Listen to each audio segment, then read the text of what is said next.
सही हो गया। ये पहले वाली वाह। रिकॉर्डिंग सेव हो पाएगी नहीं होगी।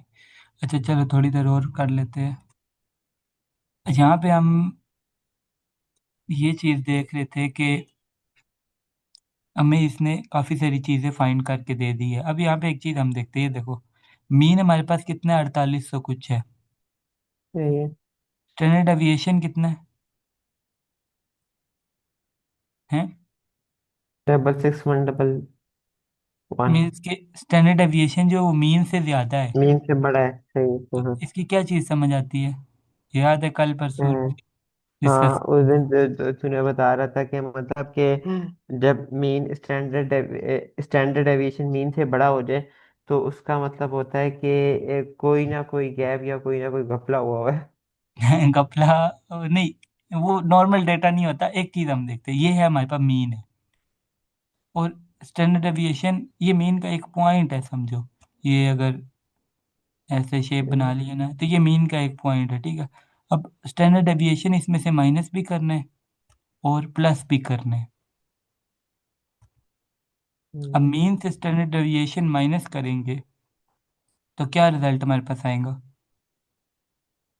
स्टैंडर्ड डेविएशन जब मीन से माइनस करेंगे, एक नेगेटिव वैल्यू आ जाएगी और एक ठीक है, पॉजिटिव वैल्यू एक आ जाएगी। नेगेटिव वैल्यू आ गई, एक पॉजिटिव वैल्यू आ गई। अब ये हमने सिर्फ स्टैंडर्ड डेविएशन और मीन की मदद से पता चला लिया है कि हमारे बिजनेस के अंदर जिसको हम स्टडी कर रहे हैं, इन्होंने लॉस के ऊपर भी सेल की है चीज़ें। Hmm. Zero profit, less than zero profit जो कि लॉस होता है। समझ आ मतलब फिर हम लोग, वही जो तू बात बता रहा था, मतलब कि फिर हम लोग मीडियन, क्वार्टाइल, डिसाइल की तरफ चले जाते हैं। हाँ, अब वो डिपेंड करता है यहाँ पे हमें जाना पड़ेगा नहीं जाना पड़ेगा। ये सारी क्या चीज़ अप्लाई हो रही है? स्टैट। स्टैट्स अप्लाई अप्लाई हो रही है, हाँ। अब ये स्टैट्स का एक फंक्शन हमने देखा जो स्टार्ट में पढ़ा था हमने, यानी 10 में भी शायद हमने पढ़ा था, ये स्टैंडर्ड डेविएशन और मीन का। तो अब उसको वाह। अप्लाई किया तो उससे हमारे पास एक, हमने दो वैल्यूज को देख के बता दिया कि इसमें लॉस के ऊपर भी बिजनेस ने चीज़ें सेल की है, लेस देन जीरो प्रॉफिट के ऊपर कॉस्ट से कम रेवेन्यू आए, कुछ ऐसी प्रोडक्ट्स भी है। तो अब यहाँ पे सारा काम आगे अप्लाई होगा स्टैट्स का, कि स्टैट्स कितनी अच्छी पढ़ी है, या फिर जो बिजनेस के अंदर आपने थ्योरी पढ़ी थी ना, तो उसको हाँ यहाँ हाँ। पे अप्लाई कर सकते हो। अकाउंटिंग से रिलेटेड थ्योरी पढ़ी है या फिर फाइनेंस से रिलेटेड या सप्लाई चेन से, जिससे भी रिलेटेड चीज़ें पढ़ी है वो यहाँ पे आप अप्लाई हो सकती है। यहाँ पे हमने कोड लिखना है, और जो उससे नतीजा निकालना है वो हमारी दूसरी चीज़ें आएगी, कि यानी कि जो हमने यूनिवर्सिटी में पढ़ा था। अब ये देखो नेगेटिव आता है मिनिमम, समझ। मिनिमम जो है प्रॉफिट नेगेटिव 245 है, मैक्सिमम प्रॉफिट 38,000 है। सही।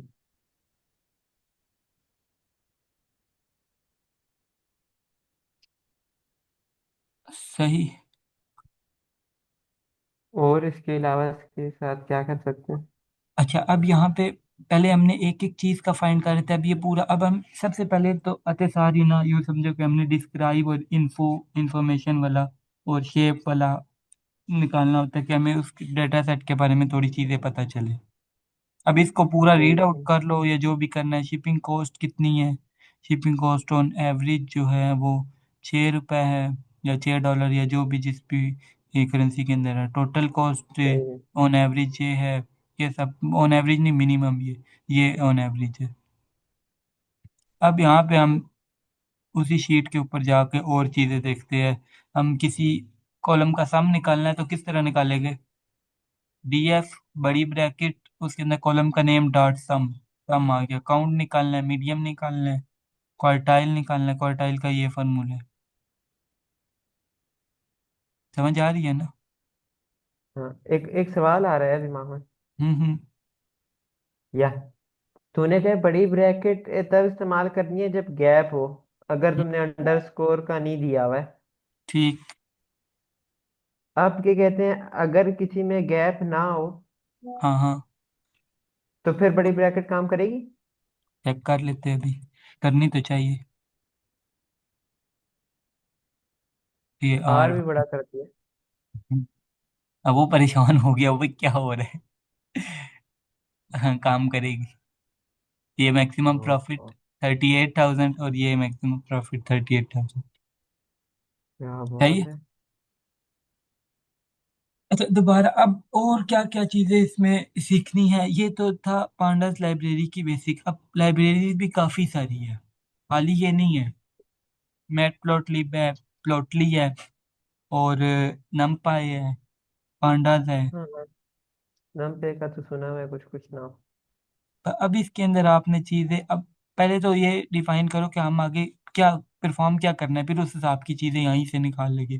प्लॉटिंग भी इसमें हो जाती है ना। इसके ऊपर क्या चीज अप्लाई करें। इन यार इसका इनपुट। अब तू, इसका सही समझ आ गई अब, मतलब कि वो तूने मुझे क्या कहते हैं, वो क्या कहते हैं, मोटरसाइकिल पे बिठा दिया और कुछ कुछ बता दिया कि एक्सीलेटर किधर है, क्या कहते हैं, मैं समझ गया हूँ क्या कहते हैं। मुझे बता ग्राफ कैसे बनाएंगे। आते बार ग्राफ पे आ गए। बना लेते हैं, ग्राफ भी बना लेते हैं। वो मैंने एक वीडियो देखी थी, सिखाता है ना उसको। कहता है कि लिखो जी, प्रिंट प्रिंट लिखता है, हेलो वर्ड लिखता है। तो पहली लाइन उसकी चल जाती है ना, पाइथन में। साथ ही कहते हैं और हैकिंग किस तरह होती है। चलो कर लेते हैं, हैकिंग भी कर लेते हैं। हैकिंग मीन्स के प्लॉटिंग। अब प्लॉटिंग के अंदर ये पांडास लाइब्रेरी के ही प्लॉट्स हैं। जितने अच्छे प्लॉट बनाने हैं ना, लाइब्रेरीज को हमें अप जाना पड़ेगा।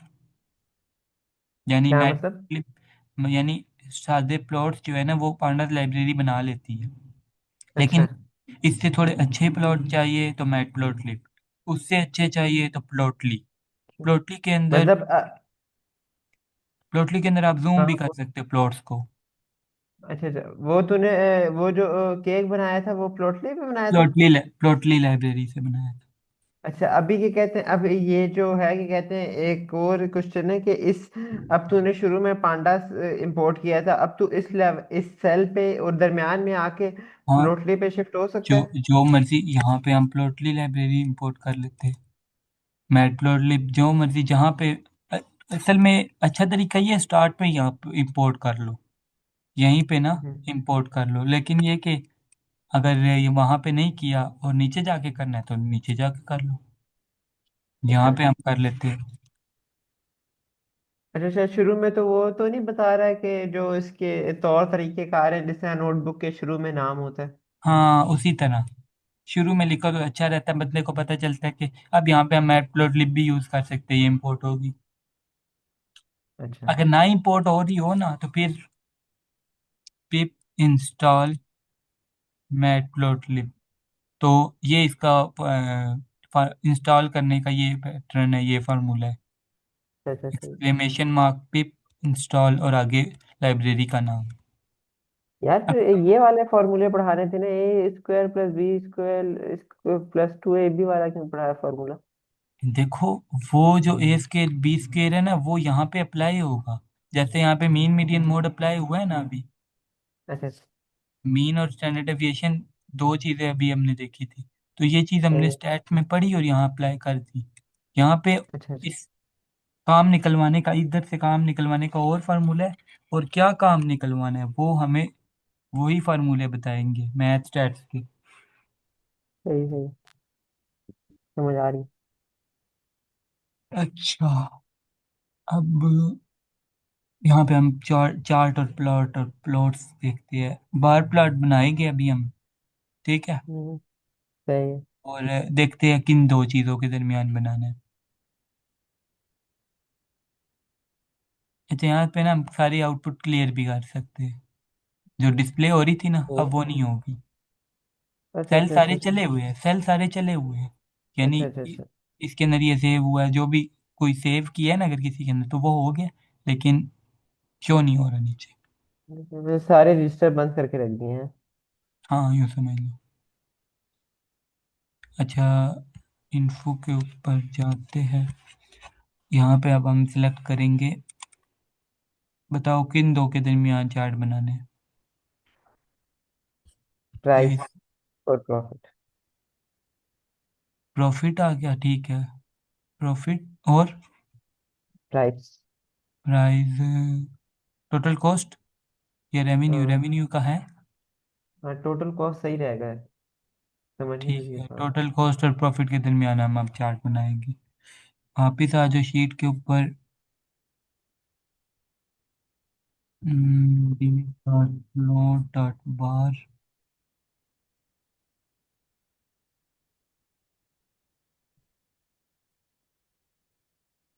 ये क्या सही। ब्लॉक है? ये देखो, ये सबसे पहले बता रहा है D F dot plot dot बार से हमारा बार चार्ट बनेगा, लेकिन ये मैं देख रहा हूँ इसके अंदर कॉलम नेम कहाँ पे हमने इंसर्ट करनी है। वही। ये स्कैटर वाले के अंदर X is equal column name, Y is equal column name दिया हुआ है, तो बन जाएगा इस तरह का बना के, या नीचे ये लिखा हुआ है टाइटल। अच्छा, ये टाइटल है सब प्लॉट का। प्लॉट अगेंस्ट, ये भी टाइटल है। ये वाला बना के स्कैटर प्लॉट बना के चेक करते हैं, और इसी के अंदर शायद बार भी इसी तरह बन जाए। नहीं, शायद नहीं, तो यही प्लॉट बार बना सकता है, लेकिन एक्स को वो वैल्यू देते और डब्ल्यू को वो वैल्यू दे दे। हाँ, इसी तरह करेंगे ना। अच्छा अच्छा। अच्छा, क्या है, किधर ये गया किधर वो। चला गया? ऊपर चला गया। ये हाँ, ये रहा। डी अच्छा, F dot plot T dot F bar dot plot dot बार। डॉट प्लॉट डॉट बार। यहाँ पे अच्छा, वो उसने आगे हमें गाइड कर दिया कि एक्स उसका नाम और वाई उसका नाम यहाँ पे लिखना है आपने। वाह। जैसे ये था ना, एक्स इज हाँ, इक्वल, अब यहाँ पे हम किस तरह लिखेंगे। वो तो दिखा रही हूँ, डायरेक्ट नाम लिख दो। डायरेक्ट नाम लिख दो। अब यहाँ पे हमारे पास डायरेक्ट नाम तो नहीं है, हम एक काम करते हैं, एक वेरिएबल बनाते हैं एक्स एक्सिस के नाम से, उसके अंदर हम डी एफ इंटू, उसके अंदर हम ये सेव कर लेंगे टोटल कॉस्ट। सही है। फिर हम एक्स एक्सिस लिखेंगे तो टोटल कॉस्ट, डेटा फ्रेम की जो टोटल कॉस्ट है वो कंसीडर की जाएगी। समझ और आ गई। वाई एक्सिस के अंदर सेव कर लेते हैं प्रॉफिट को। अच्छा, मुझे एक चीज समझ आई है इसमें थोड़ा सा, एक जो किसी को मैं प्री टिप दे सकूं, तो कहते हैं मतलब कि आसान अल्फाज में कहूँ तो बच्चा पैदा होने से पहले ही नाम रख दो। बस यूं समझ ले। अब तूने एक्स, पीछे भी कहीं तूने ऐसा वैसा कोई काम किया था कि नाम असाइन किया था शायद? हाँ, पहले नाम असाइन करना होता है ना, कि आगे हमने इसको यूज करना है। Can not assign to expression here maybe mean equal to instead of X. Oh, variable का नाम हमने गलत लिखा है। एक्स के बाद हमें कुछ और लगाना पड़ेगा, अंडरस्कोर लगा सकते हैं। मैंने ये माइनस हाइफन का यूज किया था, हम अंडरस्कोर यूज कर सकते हैं, हाइफन यूज नहीं अच्छा। कर सकते। हाँ, ये रूल्स है कुछ वेरिएबल के अंदर, हर प्रोग्रामिंग में तकरीबन तकरीबन सेम होते हैं। अब हम चेक करते हैं, अगर हम डायरेक्ट एक्स एक्सिस और वाई एक्सिस लिखे तो क्या रिजल्ट आता है। X axis comma Y axis, हाँ, क्या बताता है इंडेक्स।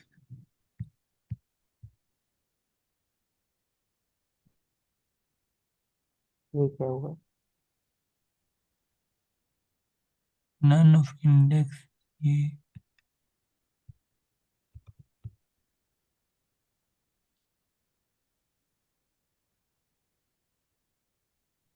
देखो, एक काम करते हैं, इसको ना बार की जगह स्कैटर लिख के चेक करते, शायद चल जाए। सही है।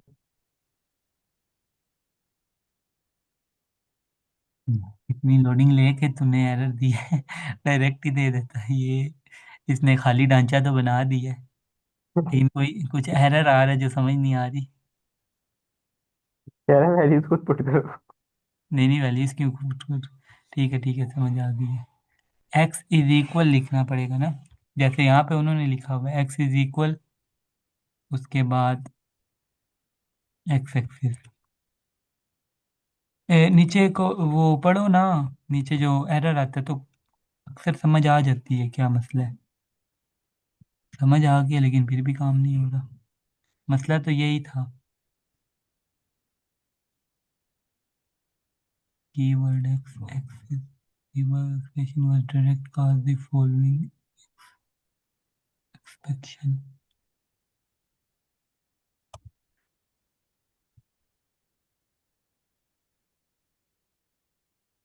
इसको देते ना, एआई को बोलते हैं यार इसको ठीक करके दे। हाँ पूछ। और पूछ से गलती क्या थी?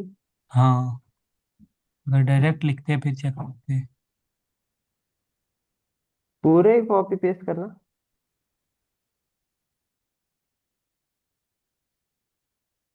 इधर डायरेक्ट लिख के वो चेक करते हैं ना, अगर उसके बगैर चल रहा नहीं चल रहा क्या हिसाब किताब है।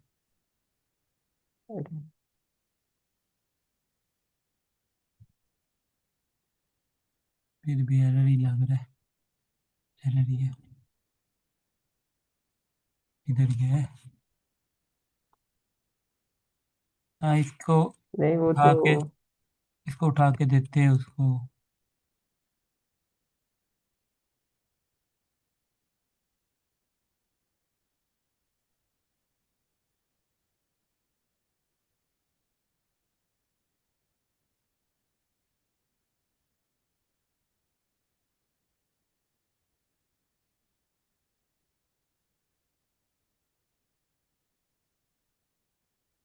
ये डीप सी का ये बड़ा लंबा जवाब देगा। Short, give me short answer. कल मैंने इसको कंसाइज करने का बोला, उसने एक्सपैंड करके दे दिया था।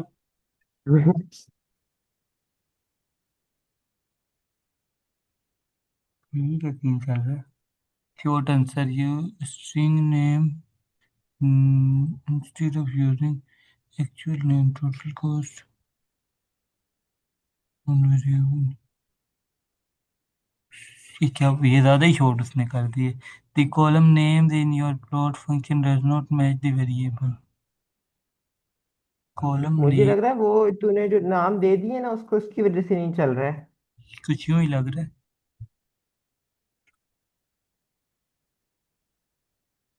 अच्छा, वो कह रहे कि वो, ये देख, if you want to use this variable, वो कह रहा है कि आपने ये जो है ना, ये गलत इस्तेमाल किया हुआ। देख उधर ना, उसने इस हाँ। तरह का कोड लिख के दिया। अभी ये भी नहीं चल रहा।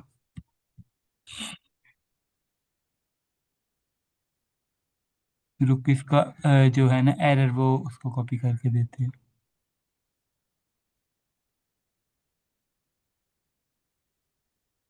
ये उस आपको कहा कि रुक जाओ, अभी हमारे देख रहे हैं। यार ये ज्यादा ना छोड़ने लग गई। DF scatter total cost total profit.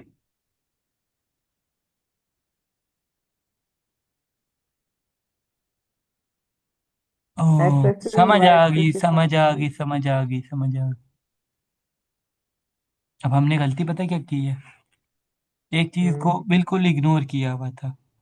हमने यहाँ पे स्टार्टिंग में डीएफ जब नाम दे दिया है कि हम डेटा फ्रेम के ऊपर काम कर रहे हैं अपने, 1500 रो सही वाले, है। फिर दोबारा हमें ये डिफाइन करने की ज़रूरत ही नहीं है कि डेटा फ्रेम के अंदर जो टोटल कॉस्ट है उसको हमने एक्स एक्सिस दिया हुआ है। समझ आई? यानी हमें डायरेक्ट यहाँ नहीं। पे, हम डायरेक्ट यहाँ पे कॉलम नेम यूज़ कर सकते थे। अच्छा। हाँ, हम यहाँ पे हम टोटल कॉस्ट डायरेक्ट लिखे तो आना चाहिए, सही आना चाहिए रिजल्ट। नहीं तब तो नहीं आएगा। आएगा क्यों भला, क्यों सही आएगा? क्यों सही आएगा? क्योंकि हम काम ही डेटा फ्रेम के ऊपर कर रहे हैं, डीएफ के ऊपर काम कर रहे हैं ना। अच्छा। तो अब हम कोई भी सही वेरिएबल है डीएफ सही का है। दे दे। मैं ये सोच के चल रहा था कि अगर दो तीन डेटा सेट इंपोर्ट किए हुए हैं और हमने उसके अंदर भी कॉस्ट होगी, इसके अंदर भी प्रॉफिट होगी, तो इसको पता कैसे चलेगा कि हमने इस डेटा फ्रेम की प्रॉफिट को लेना है। सही सही समझ आ रही, तो कर इस कर वजह चेक से कर। अब ये रिजल्ट सही आना चाहिए। फिर स्पेलिंग में तो मिस्टेक नहीं कर दी मैंने प्रॉफिट की। नहीं, तो आ सेमीकोलन। हो गया हो गया। हाँ, ये जो हमने अभी एआई का ये वाला डीप सीक को हमने एक ये वाली लाइन दी है ना कि गिव मी शॉर्ट आंसर, तो उसने ऐसा रिस्पॉन्स दिया कि हमें उससे चीज़ें समझ आ गई, सीखने को मिली है। वरना इसने इतना लंबा कोड दे देना तो इसने अंदर यहीं पे प्यारी प्यारी स्कैटर की चीज़ें जगह बार, हाँ बार भी डालते हैं।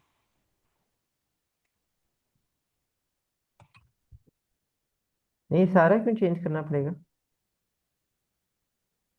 मैं कहता हूँ अभी ज़ाया ना हो ये भी मायने, ये ना चले तो वाह।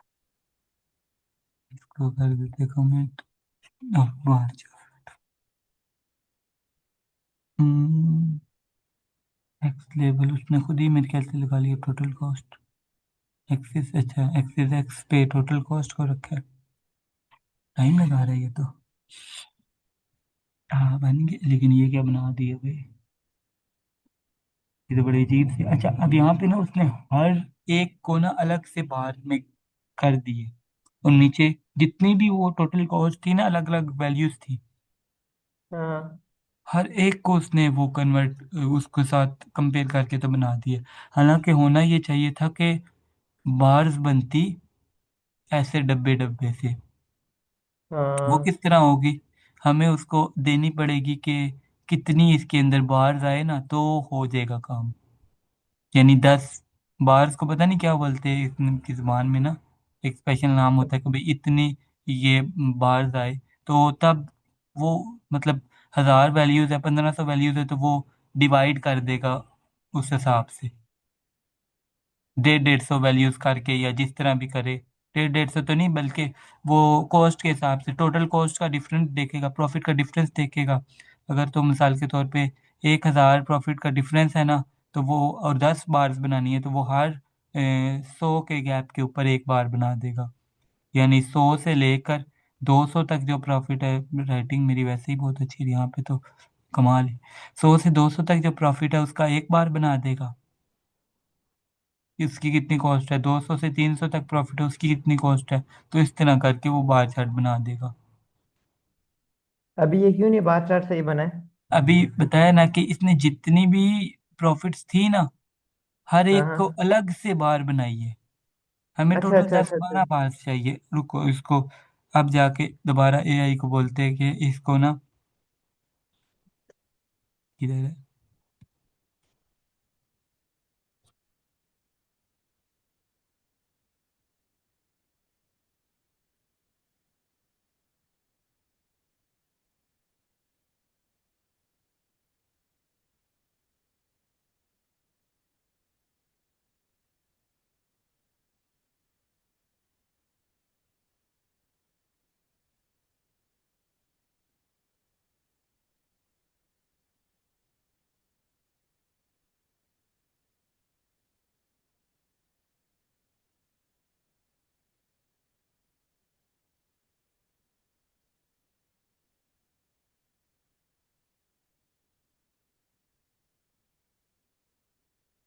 अब ये इसने कुछ किया एन लार्ज 10 y एक्सिस। अब ये वाली 10 से कोड क्यों तूने समझ, किया? हाँ ये तो हेड की 10 तो इसलिए कि टोटल 10 बार हो, लेकिन इसने तो सिर्फ मतलब जो टोटल पहली 10 वैल्यूज थी ना उनका चार्ट बना रहा है, वो नहीं ठीक, हमें तो उस तरह चाहिए।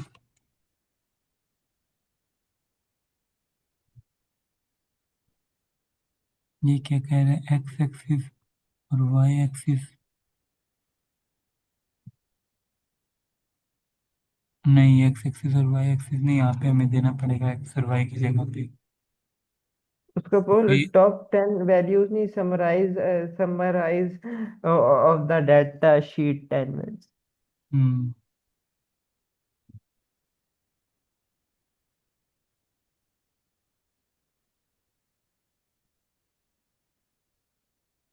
समरी या कंक्लूजन।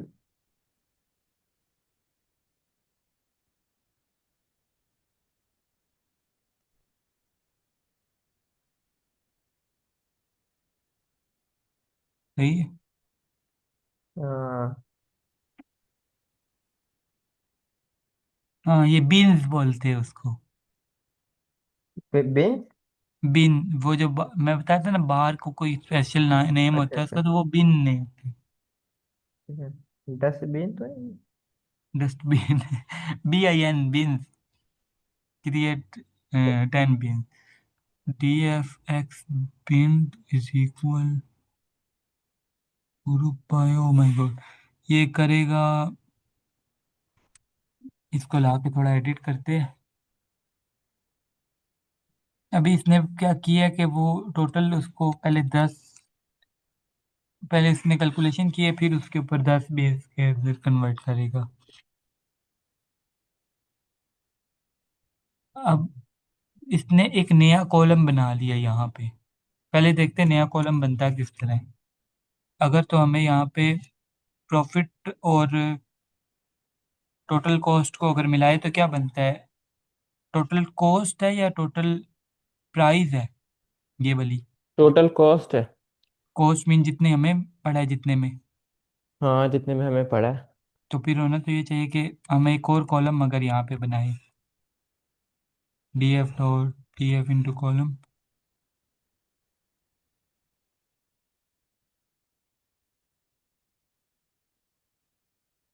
यहाँ पे हम नया कॉलम बनाते हैं, टोटल प्राइस। टोटल प्राइस ठीक है, या खाली price? Total total price is price. Equal DF into total cost. Total cost plus DF into profit. अब इनको एक मिनट बंद करते हैं, इसको भी कमेंट आउट कर लेते हैं। ये तो फजूल के, इनको रिमूव कर दो। अच्छा, अब ये हमारा काम हो गया। अब जब हम दोबारा से कॉलम चेक करेंगे, एक कॉलम और ऐड हो चुके हैं, ये टोटल प्राइस का। ये चीज़ समझ आई है? हाँ हाँ, समझ आ रही है। नया कॉलम हमने बना दिया। अब एक्सेल के अंदर क्या होता था, हमें वो पूरा उसको करना पड़ता था, फॉर्मूला उधर कॉलम के अंदर लिखना पड़ता था और उसको ड्रैग कर देते थे। सही है। ये क्या हो रहा है? वहाँ पे। दो कॉलम, दो तीन, ये total price, O my God, गलती हो। टोटल प्राइस के नाम से कॉलम बनाया है, फिर दोबारा उसका टी बड़ा करने के लिए लिखा है, दो टी डल गए, दोबारा से टोटल प्राइस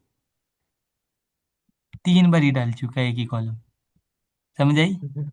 हाँ, समझ आ रही है ये। यहाँ पे यहाँ पे फंसी हुई लग रही है ना। अब यहाँ पे हमें दो काम कर सकते हैं।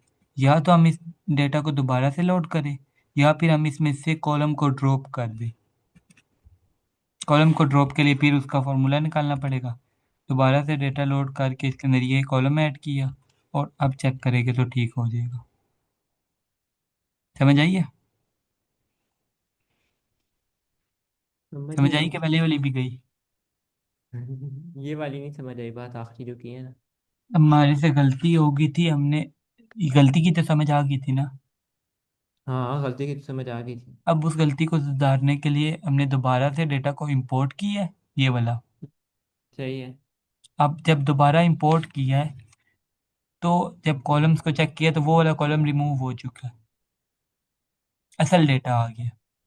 सही है, असल डाटा आ गई, सही समझ आ रही है। अच्छा, हमारी चेंजिंग असल डेटा के साथ अंदर कुछ भी नहीं होगी। असल हम्म। डेटा के अंदर चेंज करना है तो हमें यहाँ पे लिखना पड़ेगा एक्सपोर्ट, जिस तरह हम करते हैं फाइल को। यहाँ पे हमें एक्सपोर्ट के लिए फंक्शन लिखना पड़ेगा कि ये हमारी फाइल सेव हो इस फॉर्मेट के अंदर, इस नेम के साथ, कि भाई ये सही जो है। नया कॉलम ऐड किया वो भी सेव हो जाए। अभी सेव नहीं होगा। क्यों? अभी ये रन किया तो अब टोटल अच्छा। प्राइस का कॉलम बनना चाहिए, बन गया। अब इसके अंदर कोई चीज़ ना समझ आई हो? नहीं नहीं, आई है ना, क्योंकि तक एक्सपोर्ट हमने कर लिया ना, उससे मामला ठीक हो गया। हाँ, जो गलती हुई थी अभी वो ठीक होगी। अब ये तो तब हमारे पास के, हम नया कॉलम किस तरह बनाते हैं, क्योंकि यहाँ पे नया कॉलम इसने बनाया हुआ है ना। हाँ। DF के अंदर एक्स बिन के नाम से कॉलम बनाया है, जिसके अंदर PD। अब ये PD क्या चीज़ है? पीडी का ठीक है। पी डी कह रहा है नॉट डिफाइन, आपके पास डिफाइन नहीं हुआ हुआ। हाँ जी। डी एफ सुना था। डी एफ तो सुना था, ये पी डी भी कोई चीज़ है, उसने तो कोड में लिखा है पी डी, अब यहाँ पे डिफाइन नहीं हुआ। बोल। जिस क्या है, टाइम पे हम पीडी नहीं पता। जिस टाइम पे हमने पांडास लाइब्रेरी को इंपोर्ट किया था ना यहाँ पे, हाँ हाँ।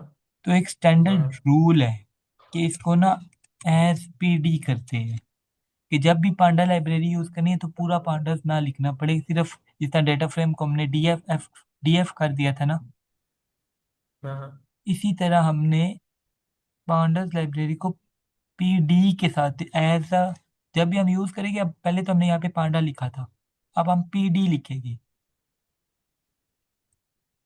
समझ आइए, ये स्टैंडर्ड रूल है, यानी ये हर जगह फॉलो होता है। जब भी कहीं से कोड मिलेगा या एआई से जनरेट करवाओगे तो वो पांडास की जगह पी डी लिखेगा और डेटा फ्रेम की जगह डी एफ लिखेगा,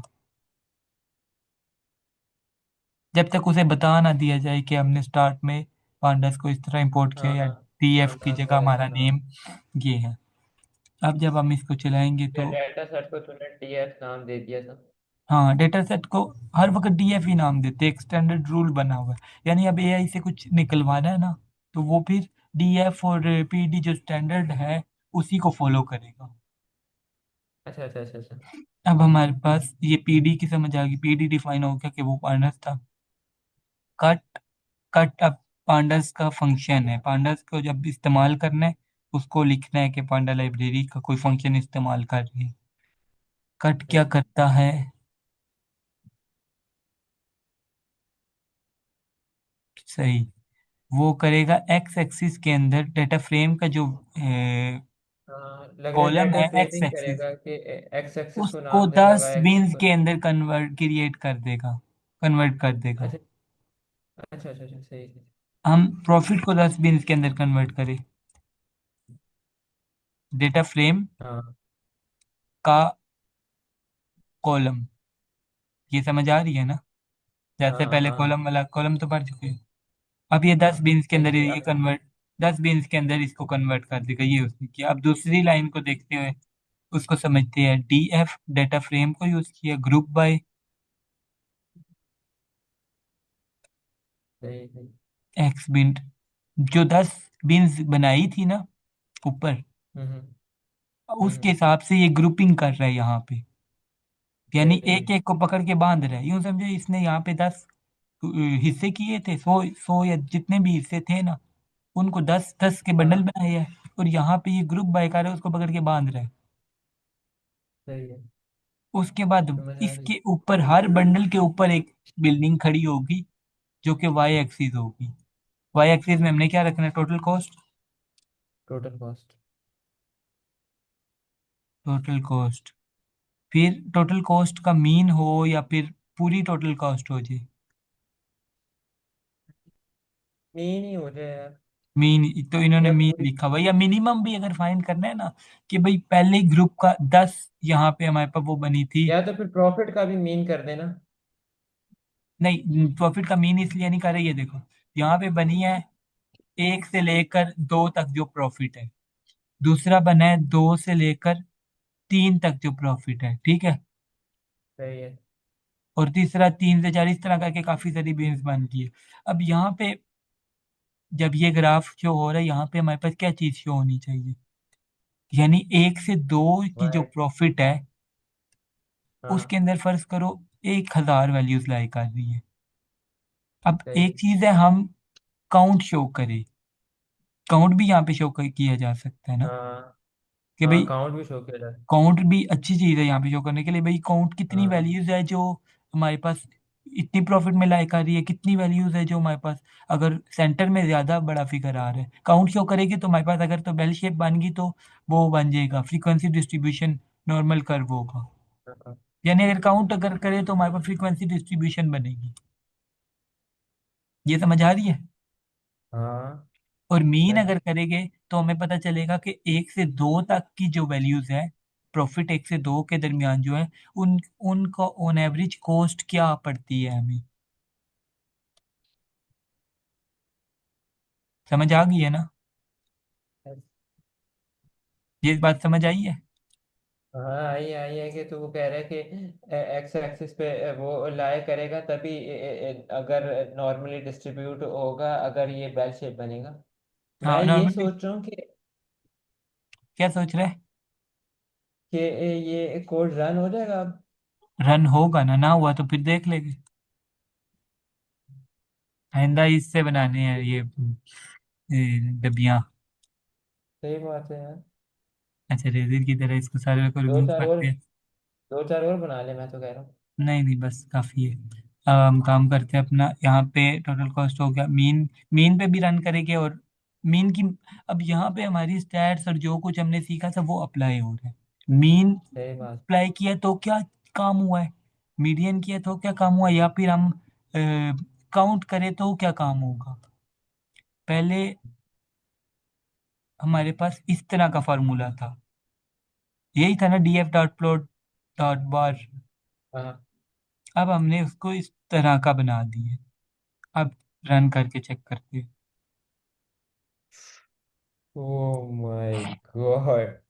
ये रेंज दे रहा है कि माइनस यहाँ से लेकर 36, -286 से लेकर 3600 तक जो ऑन एवरेज प्रॉफिट आई है।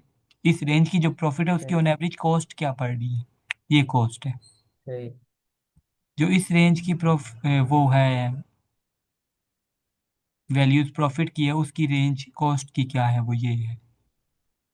ऑन एवरेज कॉस्ट की बात हो रही है।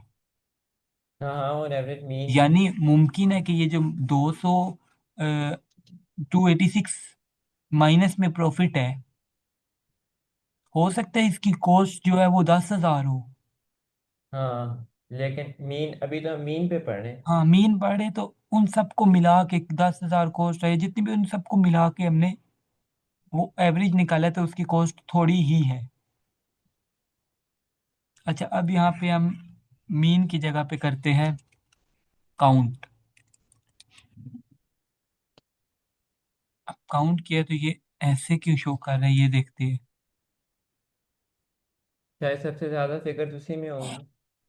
हाँ, अब ये जब हमने काउंट का लगाया तो ये बता रहा है कि जो छोटी वैल्यूज है ना, वो हाँ सबसे हाँ। ज्यादा पाई जाती है। अच्छा।